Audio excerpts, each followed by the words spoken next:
As a woodworker, do you make mistakes? I don't. Oh yes, I do. And we all do. And what amazes me is that I've recently published my first hardback book called The Art of the Carpenter.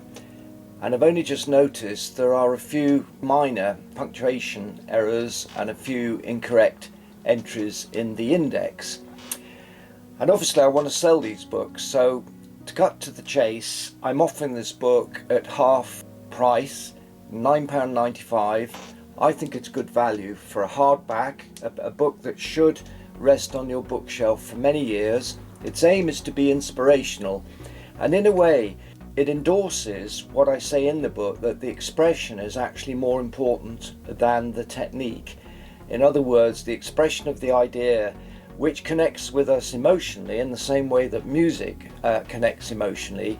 It's more important than the nitpicky attention to detail of technical detail.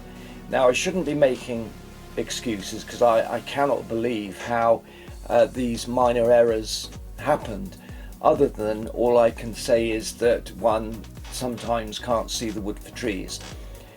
If you look at the description below, you'll find details of how to order this. I think it will make an ideal Christmas present from wife to husband, or vice versa, partner, as an inspirational book full of 50 years of my diverse woodworking across a broad range of woodworking skills. And you know what? That gives you a kind of a broader perspective of woodwork. Life's too short to have rigid rules. So at any rate, thank you very much for watching.